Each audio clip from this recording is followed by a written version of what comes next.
If you're afraid that you've been left behind in this artificial intelligence revolution, and you really wish that you could use ChatGPT and other AI tools, but you don't really know where to begin, then you're in the perfect place. Stick around. I got you covered.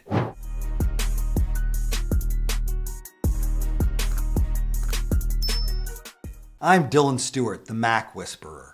And in this video, we're going to take aim at one of the most important technological advances of our times. That's right, artificial intelligence, and more specifically, ChatGPT.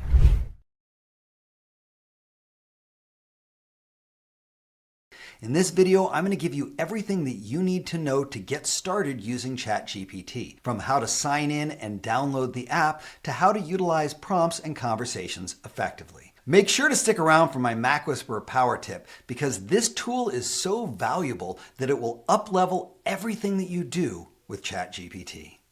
Let's hop on over to the computer and get started. ChatGPT and artificial intelligence are everywhere now, and people are using it for everything. It's become a tool that's almost synonymous with technology, and yet most people are still using it like it's Google. Let's be clear. ChatGPT is not Google. It's not some website that you search for answers on. It's a much more powerful tool than that, and as we walk through this lesson today, you're going to see exactly how powerful it is.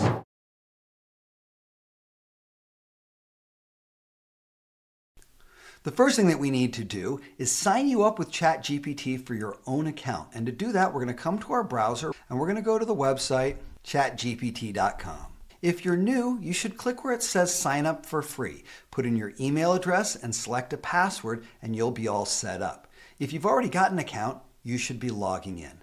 There are 3 different kinds of ChatGPT accounts. There is a free account, which has limited functionality, but it's still a great place to start. There is a paid account, which costs $20 per month and gives you advanced tools. And then there's what's called the Pro account, which costs $200 per month. The Pro account is really for a select few people who are using AI for high-level tools. For you, you can start on the free account or upgrade to the paid account. Once you get yourself logged into the website, it should look like this. But you don't have to use ChatGPT from the website. ChatGPT has a dedicated Mac app that you can download for free. To do that, don't bother going into the Mac App Store. There's too many fake ChatGPT accounts and it'll be hard to find. Instead, come up to your browser here and navigate to openai.com. OpenAI is the company that makes ChatGPT. And when you arrive on this website, come over to where it says ChatGPT on the left side and click where it says download the app and download the macOS version of the ChatGPT app. The website is really functional and we'll be back on the website for a couple of features, but the ChatGPT app does things that the website doesn't do, so it's important to get it downloaded. And if you're using an iPhone or an iPad, you can download the app there as well. Simply come into your App Store and search for ChatGPT. You're going to get a ton of different results, but be careful. There are fake ChatGPT apps all over the App Store, like this AI chatbot at the top, or this chatbot AI assistant, or Chat on AI. None of those are actually ChatGPT. You should be looking for the app that says ChatGPT, the official app by OpenAI. If you have a phone that supports Apple Intelligence, you should also take the following step by going into your Settings app, scrolling down to where it says Apple Intelligence and Siri, and scrolling down until you see the Extensions section. Here, click on where it says ChatGPT and make sure to sign into your account. You should also turn off where it says Confirm ChatGPT Requests. That means when you ask Siri something and she doesn't know the answer, she can use ChatGPT to find the answer without bothering you or asking for additional steps. And that's all you need to do to get yourself set up with a ChatGPT account and download the app. Now for this next part, we're going to go right into the ChatGPT app on my Mac. You'll find it on my dock. Let's take a quick look around and get ourselves familiarized with how the ChatGPT app looks and functions. Up on the top side, we've got this little button which can hide or show your sidebar. Your sidebar is where all your conversations and chats live, so I recommend keeping it visible most of the time. To the right, we can start a new conversation or chat. We'll talk more about that in just a moment. In this section, you'll see some of the most common ChatGPT tools, including ChatGPT itself and its image creation tool Dolly, as well as its video creation tool Sora.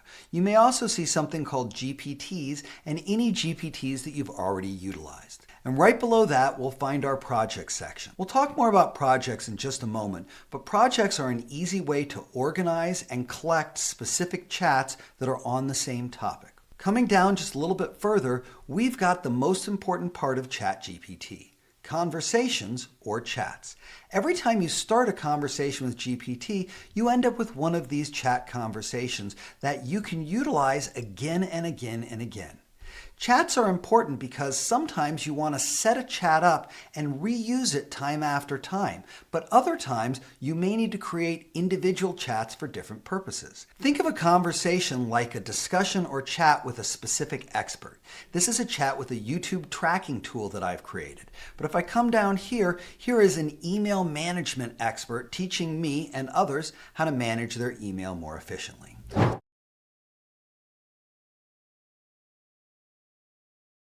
Now, to really understand how to use a conversation effectively, we're going to work with a little scenario. Let's assume I'm about to do a big home improvement project. I'm going to need information about electricians, gardeners, landscapers, and maybe even an architect.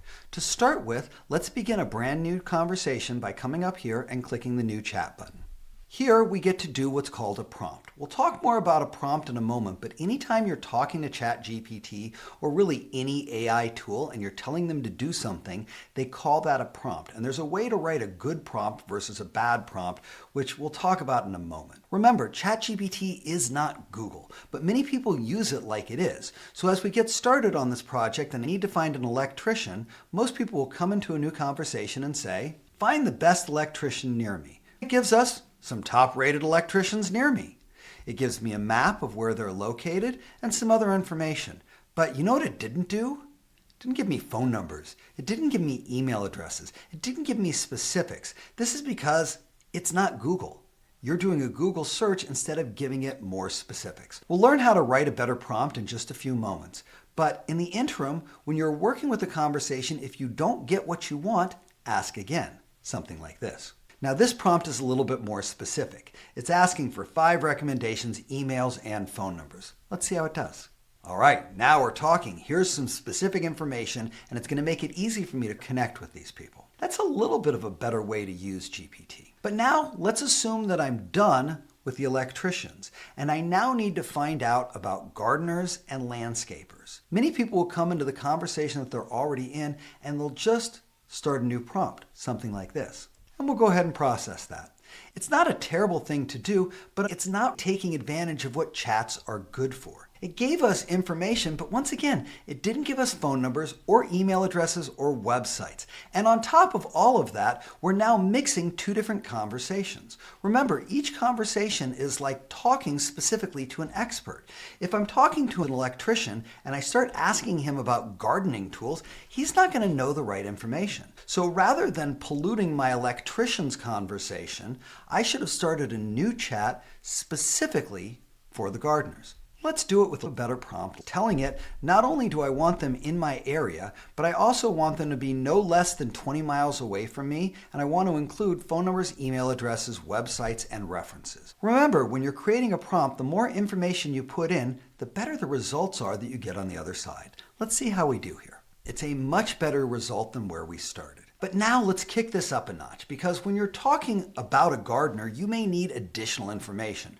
For example, when I hire a gardener, what questions should I ask to make sure they're going to do a good job for my house? Let's ask ChatGPT within our gardeners chat for that information. I've now created a prompt that asks for specific questions I should ask a gardener before hiring them. Let's see how it does. And right here, I've got very specific questions that I can ask any gardener. While I'm in this conversation, I can ask other gardening questions, such as, and because it understands that we're talking about gardening, it's finding good information related to this conversation. If I come into our electricians conversation and ask questions about gardening and ground cover, I'm not going to get great results. You would not ask your electrician how to mow the lawn. Remember that a chat is a way to hold on to multiple questions about a topic in one place. Sometimes you'll want to reutilize the same conversation.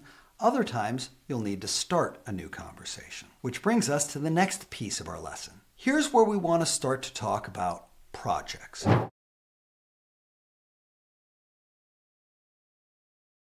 Projects are more than just a folder that you can use to organize your chats. They're a way to store files and other information about a larger project. For example, if I'm doing this home improvement project, I may need to have a conversation about an electrician, a conversation about gardeners, a conversation about landscapers, and maybe even a conversation about an architect. So to do that, we're going to create a project that can hold all of those conversations together. Each chat is self-contained, so the things you talk about in one chat don't always carry over to the other chats. In the case of a home improvement project, I need to make sure that what I'm talking to the gardener about and what I'm talking to the electrician about connect somewhere. And projects are a great way to do that. I'm going to start by clicking the New Project button and giving the project a name, and clicking Create. As you open up the project, it asks for specific instructions. You should consider this the prompt that begins all future chats. It should look a little something like this.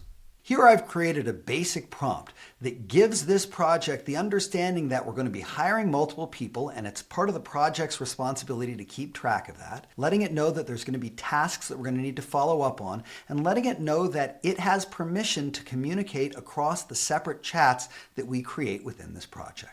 And now, any conversations that we start within this folder or project will be under the purview of the Home Improvement AI, and it will begin to help us find the right people and keep track of the project. But in order to really build these conversations properly, we're going to need to know a little bit more about how to make a good prompt.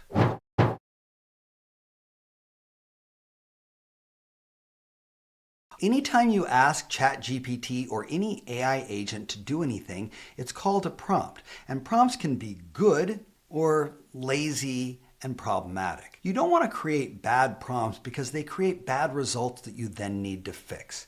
If you're used to using ChatGPT like Google and just asking questions like find me an electrician, that's not a very good prompt. We're going to create a better one using my 3-step prompt method. I call it the AIM method, as in aim for success. The A is the agent. What is the role that you want this conversation to take? Let's give it a try. Just by giving it a role, we're already going to have better results. It's clear that it's not just anybody, it's a world-class property manager, and it will use that information to find the results we're looking for.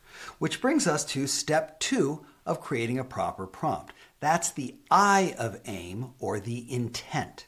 The intent is what we want this prompt to do, what we're trying to create, or what we need ChatGPT's help with. Here we've added the intent in, letting it know that we're getting ready for a home improvement project and giving it directions as to what it's going to need to do. It's going to need to help us find people, vet people, and help us track their projects. Now, let's add the M from AIM. The M stands for method. What is the method that you want this information delivered? How do you want it to look when it's finished? Here, I'm letting it know that I want it to give me a list of the top 3 vendors for each of the categories we're talking about, and also to include phone numbers, email addresses, and websites for them. If I just go to Google and say, show me the best electricians, it's not good enough. I want GPT to do all of the work of building this project. Now that we've got our prompt set, let's send it in and let's see what we get. Here we see amazing results broken down into separate categories. Here are electricians, here are gardeners, here are architects, here are landscapers.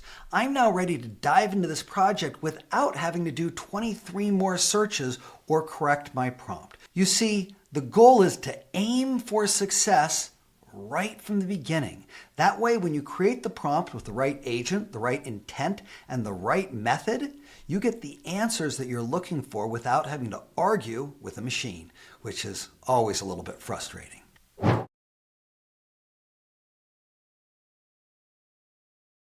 In this section, we're going to discuss what is called an agent. And an agent is a pre-programmed GPT that already has prompts and instructions that you can take advantage of. So rather than starting over and building your own conversation or your own project, you can use a pre-existing GPT. And since we just finished learning how to write a good prompt, I'm going to take advantage of a prompt creation GPT just like this. For this, we're going to click on our sidebar where it shows GPTs. You're going to find tons of pre-created GPTs on tons of different categories, whether it's a Canva GPT that can create designs, or an astrology GPT that can do a birth chart, or a humanizing GPT that can take writing created by artificial intelligence and make it sound human again. Any of these GPTs are amazing, but we're looking for a prompt engineer. So we're going to come up to the search and type in the word prompt. We're going to get a ton of results here, and pay attention to how many conversations exist within that GPT. This one that showed up at the top, prompt engineer, has over 1 million conversations. That sounds like a good start. Let's click on that GPT and come down to the bottom where it says start chat. Now what I'd like to do with this GPT agent is I'd like to make a better prompt for our property manager. So let's come back to this conversation here and let's copy this prompt that we created, bring it in here, and let's tell it what we're trying to do. I'm about to get involved in a home improvement project and I need a ChatGPT prompt that is going to help me keep track of all of the different vendors and all of the different projects. Here's the prompt that I created. I want you to make it more efficient and more effective. Ask any questions you need to make it perfect. And then I'm just going to paste our prompt right in. Click send and see what happens. Now, as we can see here, it liked our prompt. It felt like it was a solid foundation and the task was clear, but it's going to give us some suggestions. You'll notice it's got questions that it needs to answer first. So let's answer those questions. When you're asked questions from GPT, you can ask it to ask them one at a time and wait for your answer, or you can respond to all of them at the same time. Let's respond. I'm going to click number 1 here.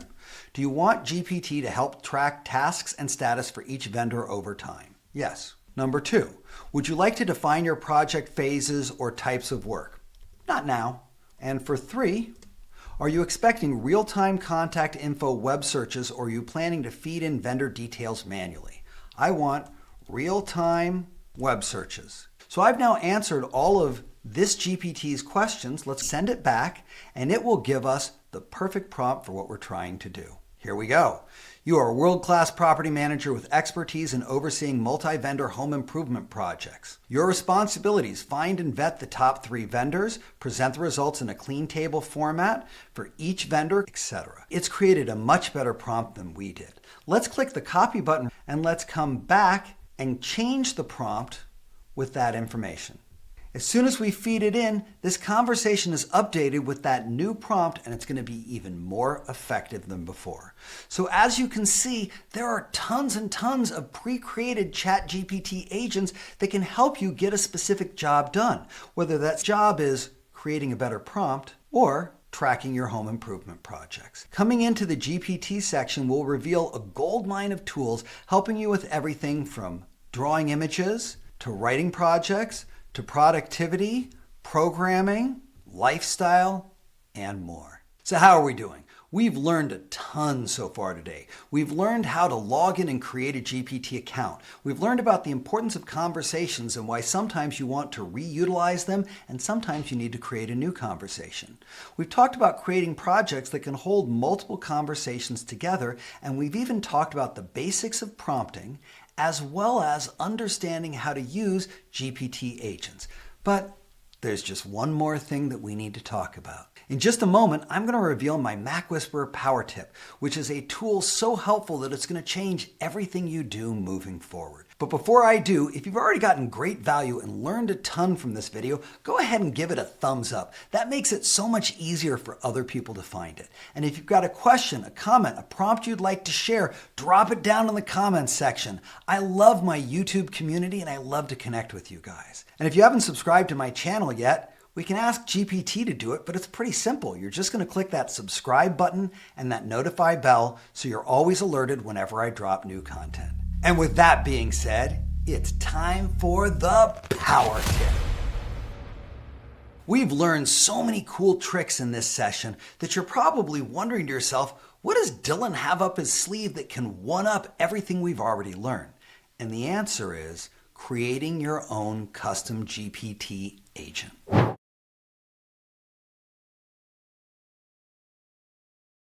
We talked about GPT agents just a moment ago, and you've learned that you can find other people's GPT agents, but you can also make your own. And here's how you do it. But for this situation, we can't use the app. We've actually got to use the website. So let's come back to Safari and back to our ChatGPT page here. Here on the left side, we see the GPT section. Let's click on it. But we've got something different on the website than what we saw in the app. That's right. Over here on the right, we have Create Your Own GPT. Now here, there's two ways you can do it. You can use the guided create system, which uses GPT to help you build your GPT. Or you can come into the configure section and add your own information in. You can add an image if you'd like, and you can give it a name. I'm going to call it Dylan's Assistant. When you create your own GPT, you want to give it a purpose, something like this. You are Dylan Stewart, the MacWhisperer's personal assistant, and you will respond to all of his requests using his unique tone and vibe, keeping it simple and easy. Now, coming down here, we're going to create the prompt that runs this agent. And you can give it as much information as you want. In fact, you can even go back to the prompt engineer and let it help you build this prompt. This is very, very important to make sure it does its job properly. And in this case, we're creating a GPT to be an assistant, but you could create a GPT for anything. Like maybe you've got great tips about teaching children art, and you can use this to help build those tools. Or maybe you're starting a business and you want a business manager in your pocket. You can make one right here. I'm going to give it some basic instructions. You can always come back and add more as you go, but for this example, that's good enough. Down here, we have something called conversation starters. And conversation starters are an easy way to get into a chat with basic information. So some might be, give me suggestions for a new password. Tell me how to fix my iPhone. Give me recommendations for new Apple products. Respond to the following email. Now, in addition to all of the conversation starters, we've also got what's called the knowledge bank. And the knowledge bank is where you can upload any kind of file that you want. If you've got a transcript of a speech that you gave, you can upload that right here. If you've got a photograph of your favorite landscape in Hawaii, you can upload that here. If you've got smart guides or other tools, videos you want to reference, you can upload that here. You can upload a large number of separate files, whether they're documents, PDFs, images, or even movie files right into this section here. Down here, you can give your GPT agent certain capabilities. Does it have the ability to search the web? Can it see things on your computer screen? Can it create its own images? And can it create code? Once you've put all the pieces together, click the Create button, and you'll be asked whether this is a GPT just for you, a GPT you want to share with select individuals by sending them a link, or a GPT that you would like to be found on the GPT store with other public GPT agents. When you're done, click the Save button and it's going to set everything up for you. Now, you may ask, what is the purpose of creating a GPT agent instead of having just a conversation? Let me show you what we can do with it.